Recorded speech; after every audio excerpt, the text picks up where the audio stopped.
میرے عزیز بھائی اور دوستو، بعض اسلام پر اعتراض کرنے والوں کی طرف سے ایک شبہ آتا ہے کہ آخر پیارے حبیب محمد الرسول اللہ صلی اللہ تعالیٰ علیہ وسلم نے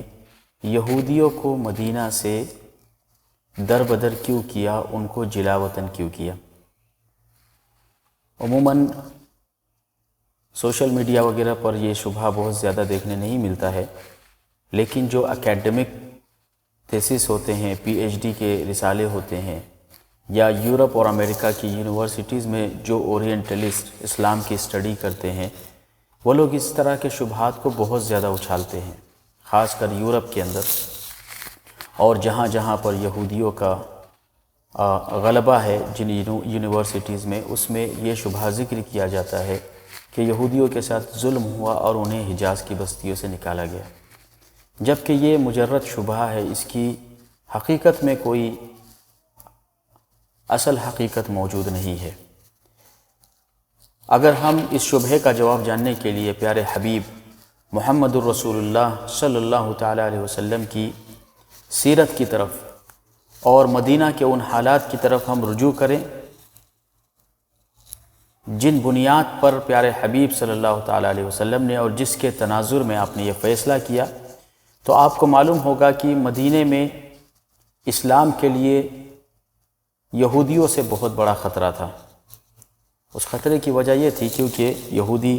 یہ دولت مند تھے، تاجر تھے، بزنس مین تھے، اور جنگی مہارت میں عربوں سے زیادہ طاقت رکھتے تھے، اور چونکہ حجاز سے لے کر شام تک کی جو سرزمین تھی، یہ مکمل تجارت اور کاروبار اور بیوپار لوگوں کی سرزمین تھی، تو ان پر ان کا اثر و رسوخ کچھ زیادہ ہی تھا، اور اپنے اسی بزنس کے اثر و رسوخ کے ساتھ وہ عرب میں مذہبی روایات اور علم و فضل کے لحاظ سے بھی بہت ممتاز سمجھے جاتے تھے۔ مدینہ اور اس کے آس پاس کے شہروں اور آبادیوں میں ان کو اپنی دولت، وجاہت اور تجارت کی وجہ سے بہت بڑی قوت حاصل تھی، اور عربوں کے جو بڑے بڑے تاجر ہوتے تھے، بزنس مین ہوتے تھے، وہ انہی کے دباؤ میں رہا کرتے تھے۔ اوس اور خزرج کے دو قبیلے آپ جانتے ہوں گے مدینہ منورہ میں، جو بیچارے مزدور تھے، یہ جو قبائل تھے اوس اور خزرج کے، ان کے درمیان لڑائی کو پنپانا اور ان کے درمیان اپنے ویپنز اور ہتھیار کو تقسیم کرنا اور ان کو بیچنا، یہ یہودیوں کا کام تھا۔ لہٰذا عربوں کی ملکیت یہودیوں کے ہاتھ میں ایک طریقے سے سمجھ لیجئے کہ گروی تھی۔ جو بھی محنت عرب لوگ کھیتی باڑی تھی اور تجارت یا کھجور کے باغات کی تجارت کے ذریعے جو کچھ بھی کماتے تھے، وہ سب کے سب یہودیوں کا محصول اور ان کا سود دینے میں ادا ہوتا تھا۔ ایک بہت اہم قبیلہ تھا جس کو سب سے پہلے اللہ کے رسول صلی اللہ تعالیٰ علیہ وسلم نے جلا وطن کیا، اسے کہا جاتا ہے بنو قینقاع۔ یہ لوگ، جن لوگوں نے مسجد قباء اور مسجد جمعہ دیکھی ہے، اس کے درمیان اور مسجد جمعہ کے رائٹ سائڈ کا جو اس وقت مارکیٹ ہے، تقریباً یہاں پر بنو قینقاع کے لوگ رہا کرتے تھے مدینہ منورہ میں۔ ان کا کام کیا تھا؟ یہ لوگ سونے چاندی کی تجارت کرتے، جیسے ہمارے ہاں سونار ہوتے ہیں، تو ان کا اصل کام سوناری کا کام تھا۔ ایک دوسرا قبیلہ بھی تھا مدینہ میں جسے بنو نذیر کہا جاتا تھا۔ آپ نے اگر مدینہ منورہ وزٹ کیا ہوگا تو بقیع قبرستان کے پیچھے جو شارع ملک عبدالعزیز، کنگ عبدالعزیز اسٹریٹ جو گئی ہوئی ہے،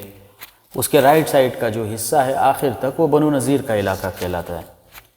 یہ دوسرا قبیلہ تھا یہودیوں کا۔ اور تیسرا اہم قبیلہ بنو قریظہ کا تھا۔ مسجد قباء کے آگے کا حصہ اور کعب بن اشرف کا قلعہ آج بھی موجود ہے مدینہ منورہ میں۔ تو یہ لوگ بھی طاقت کے حساب سے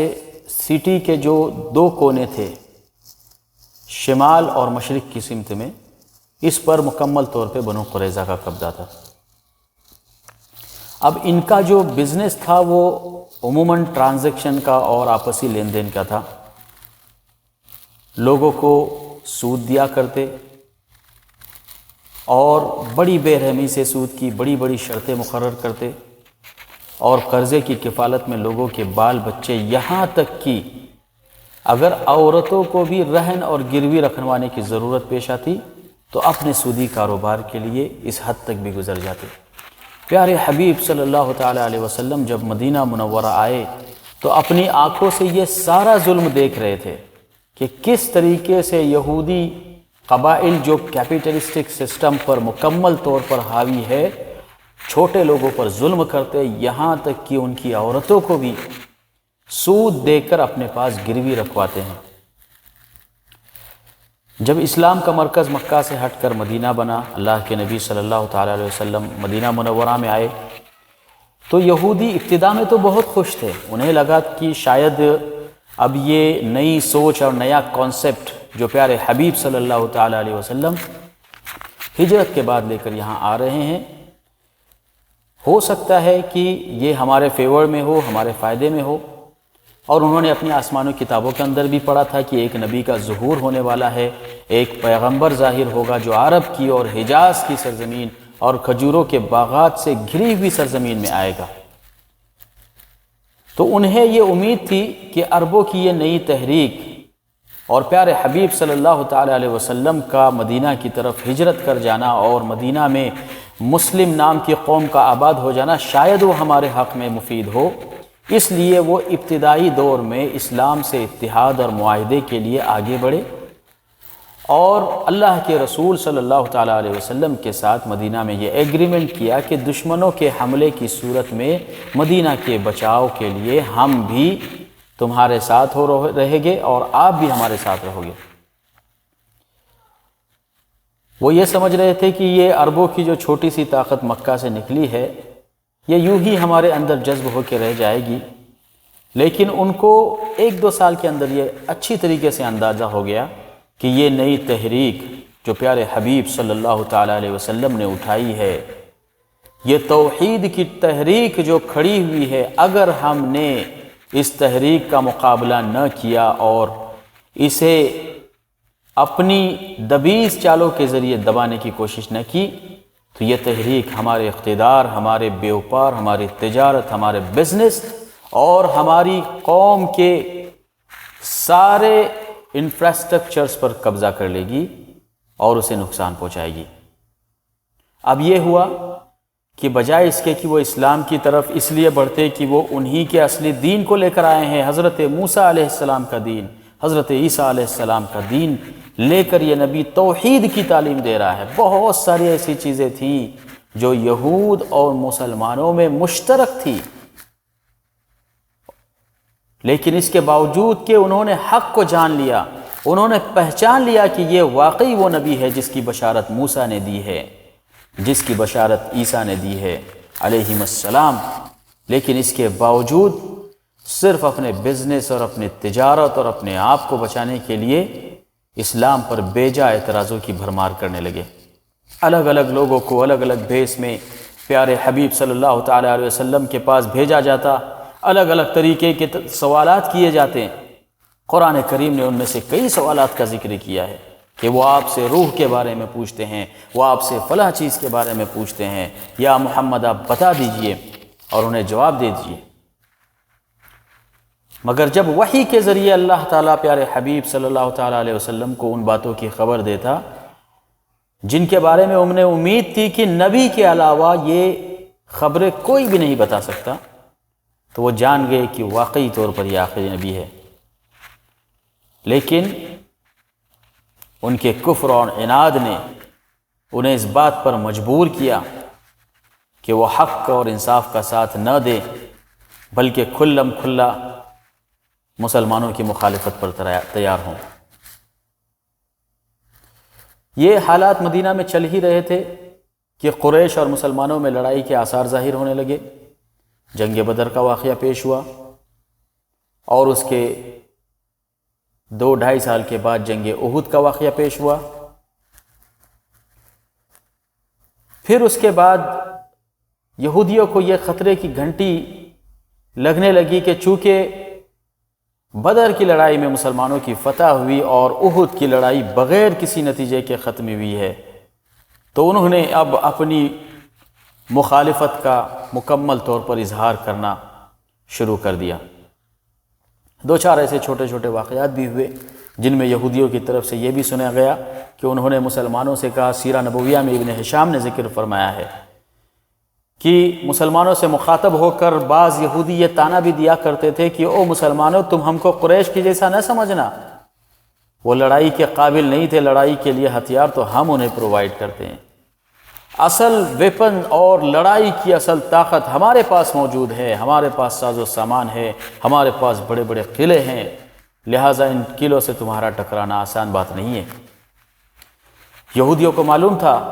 کہ حضرت محمد صلی اللہ تعالی علیہ وسلم کی ساری طاقت کا راز مدینہ کے دو قبیلے اوس اور خزرج جو اسلام کے جھنڈے تلے آ چکے ہیں، ساری طاقت کا راز ان دونوں قبیلوں کے اندر ہے۔ لہٰذا اب انہوں نے ایک نئی اسٹریٹجی اپنانا شروع کی۔ اوس اور خزرج کے قبائل میں جو لوگ اسلام قبول کرتے اور ذرا کمزور ایمان والے ہوتے تو انہیں یہ لوگ اپنی مجلسوں میں شریک کرواتے اور اسلام کے بارے میں پیارے حبیب صلی اللہ تعالیٰ علیہ وسلم کا تذکرہ کر کے چھیڑنے لگتے، تاکہ اوس اور خزرج کی جو دشمنی پیارے حبیب صلی اللہ تعالیٰ علیہ وسلم نے مدینہ میں داخل ہونے کے بعد ختم کر دی تھی، اب دوبارہ عداوت کے جذبات ابھریں اور اسلام سے ان اوس اور خزرج کا رشتہ ٹوٹ جائے۔ بہت کوشش کی کہ ان یہودیوں نے، ایک دفعہ ان کی اسی چال سے یہاں تک ہوا کہ یہ دونوں قبیلے پھر کٹنے اور مرنے کے لیے تیار ہو گئے۔ طبقات بن سعد میں ذکر کیا گیا ہے کہ رسول اکرم صلی اللہ تعالیٰ علیہ وسلم کو جب یہ خبر ملی تو چند صحابہ کرام کے ساتھ آپ آئیں خزرج کے قبیلے کے اندر، اور آپ نے انہیں نصیحت کر کے اس فتنے کو دبا دیا۔ ایک اور گروہ تھا جو یہودیوں سے بہت قریب تھا مدینہ منورہ میں، اسے منافقوں کا گروہ کہا جاتا تھا، اور بعض محققین نے ذکر کیا ہے کہ ان کی تعداد تقریباً 500 سے زیادہ تھی۔ منافقوں کا سردار عبداللہ بن ابی بن سلول، ہم بار بار اس کے بارے میں تذکرہ سنتے ہیں، بنو نذیر اور بنو قینقاع کا یہ حلیف تھا، ان کا ساتھی تھا۔ بدر کی فتح کے بعد یہ جو منافق قسم کے لوگ مدینہ میں بستے تھے یہ مزید چوکنا ہو گئے۔ انہوں نے چاہا کہ شروع ہی میں اسلام کی اس طاقت کو اگر ابھرنے سے روکا نہ گیا تو یہ مکمل طور پر یہودیوں کا صفایا کر دیں گے، پھر ہماری باری آئے گی۔ لہٰذا اب انہوں نے اپنی جو دبیز حرکتیں تھیں وہ بنو قینقاع کے ساتھ مل کر نا اتفاقی کی آگ کو بھڑکانے کی کوشش کی۔ اتفاق سے اسی زمانے کے اندر ایک واقعہ پیش ہوا جو بہت مشہور واقعہ، امام بخاری رحمہ اللہ نے بھی اسے ذکر کیا ہے کہ بنو قینقاع جو سونار اور سونے اور چاندی کی تجارت کیا کرتے تھے، ایک مرتبہ ایک مسلمان خاتون ان کے محلے میں کسی دکان پر گئی کچھ سامان خریدنے کے لیے، اور بعض روایتوں میں ہے کہ وہ کچھ اپنا سامان بیچنے کے لیے گئی، تو ان یہودیوں نے اس کے ساتھ چھیڑخانی کی، تذلیل کی۔ مسلمانوں کو جو اس کے ارد گرد میں بزنس میں شریک تھے، تجارت کے وقت مارکیٹ میں موجود تھے، اس واقعے پر انہیں غصہ آیا اور انہوں نے اس یہودی کو مارا۔ اب یہودیوں نے غصے میں آ کے اس مسلمان کو جان سے مار دیا۔ جب یہ بات پیارے حبیب صلی اللہ تعالیٰ علیہ وسلم تک مدینے میں پہنچائی گئی تو اللہ کے نبی صلی اللہ تعالیٰ علیہ وسلم نے چند مسلمانوں کے ذریعے، چند صحابہ اکرام کے ذریعے ان کو سمجھانے کے لیے ایک وفد بھیجا، مگر ان بنو قینقاع کے یہودیوں کو اپنے ہتھیاروں اور قلعوں پر اس قدر ناز تھا کہ وہ کسی طریقے سے صلح اور صفائی پر تیار نہ ہوئے۔ اب اللہ کے نبی صلی اللہ تعالیٰ علیہ وسلم نے دفاعی طور پر اپنا ایکشن لینا مناسب سمجھا، اور بنو قینقاع کے ان یہودیوں سے نمٹنے کے لیے آپ نے انفرادی قوت اختیار نہیں کی، بلکہ بنو قریظہ اور بنو نذیر جو بظاہر جن کے ساتھ معاہدہ تھا، قول اور قرار اور ایگریمنٹ تھا، اس ایگریمنٹ کا سہارا لے کر ان یہودیوں کو اپنے فیور میں کر لیا، اور بنو قینقاع کے قلعے کی بندی کا اور اسے چاروں طرف سے گھیرنے کا اعلان کر دیا۔ بنو نذیر اور بنو قریظہ یہ دونوں یہودیوں کے قبائل تھے، مگر چاہ کر بھی کچھ نہیں کر سکتے تھے،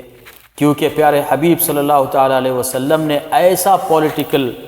اپنا گھیراؤ مضبوط کیا اس ایگریمنٹ کے ذریعے کہ یا تو آپ ایگریمنٹ توڑ کر بنو قینقاع کے ساتھ شامل ہو جائے یا ایز پر ایگریمنٹ آپ مسلمانوں کا ساتھ دے۔ چنانچہ نادانستہ طور پر مسلمانوں نے بہت آسانی کے ساتھ بنو قینقاع کے قلعے کا 15 دن تک گھیراؤ کیا۔ مسلمانوں کی یہ طاقت دیکھ کر